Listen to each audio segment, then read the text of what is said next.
All right, so I'm going to try something new here, and I'm going to make a video.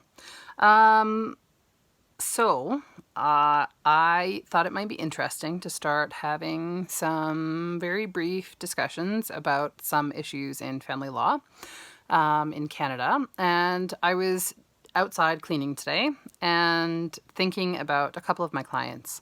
And one of the things that came to mind was that dads in general really do sort of get shafted when it comes to separations with very young children. And there's a huge men's fathers' rights movement in Canada, which is pretty toxic, to be quite honest. A lot of it's full of misinformation. It's based on a lot of individual experiences that are then sort of laid over what is supposedly the systemic experience, and ignores a lot of the complexities of what's going on. But this is one area where I think there does need to be an acknowledgement that, at least with heterosexual couples where you have a mom and a dad, and you have children who are under the age of 5 in particular, dads are getting screwed. But I want to be clear about something. Dads aren't getting screwed because the system is out to screw them. Dads are getting the short end of the stick because there's just not a long enough stick. So what I mean by that is that when you look at family law situations with super young kids, the general research has indicated that kids do really well having a primary attachment when they're really little. It helps them learn to develop those attachments, and then they can sort of broaden their attachments as they get older. Now, just because they have a primary attachment doesn't mean it has to be mom, first of all, and it doesn't mean that they can't have other attachments that are significant.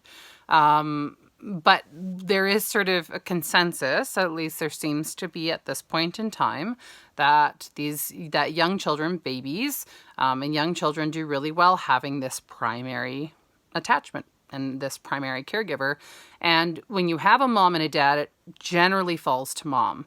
And usually that's a product of, I think that's a little bit more complex. Again, we're dealing with sort of societal ideas about gender roles and women being natural parents, which is bullshit, by the way. I know a lot of really great dads and really crappy moms.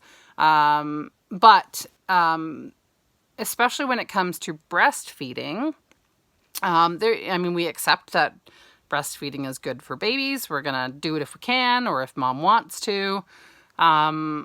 And as I was thinking about all of this, so all of these factors sort of come into play in terms of how the legal system decides to treat parenting for these really young kids. And that's why usually what we end up with is we end up with dads who get sort of these very limited visitation, often supervised for the first number of months, which blows my mind because I'm sorry, but I don't know a single parent who, apart from having serious safety concerns, is put under supervision when they first have a baby. And yet somehow we have this idea that moms are going to be fine with the baby, but dad needs to be supervised by mom. It's bizarre to me.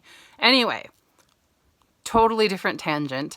But because of these different pieces, we've sort of defaulted to, in separated families, we have to choose a primary caregiver. It's almost always going to be mom because of breastfeeding. Often that's a big part of it. And sort of there's research on this. There's physiological stuff happening between mom and baby. And so that's sort of, we've defaulted to mom being this primary caregiver. And I guess my thinking about this was, one, I think that this happens, there is reason for it to happen. And so it's not just like the system's out to screw dads. There are some reasons that these choices are made. I think that there are a ton of societal things and values and weird, we've come to these conclusions that aren't backed up. That, for example, mom can be unsupervised, but dad needs to be supervised until the kid's 6 months old. So that kind of stuff is total bullshit and needs to be blown wide open and we need to get it out of our legal system.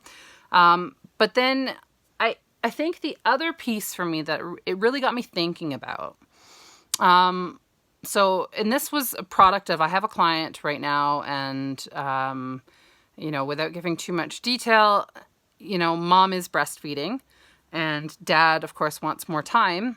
And so dad would like to introduce formula. And as I was thinking about this, I thought, no judge is going to give that. Like, no judge is going to say, it's fine, you don't need to, she doesn't need to breastfeed, we'll let you do the formula. If mom wants to breastfeed, the courts are going to let her breastfeed. But this does limit dad's time with baby, and it limits dad. Mom gets all these moments. Mom gets all this bonding. Mom gets all of these just taking care of baby at night, and gets a lot of the hard stuff too, but gets all that stuff that dad might get if mom and dad were together, but dad gets totally screwed out of because they're not. Dads are getting usually just a few hours a week with these really, really young babies.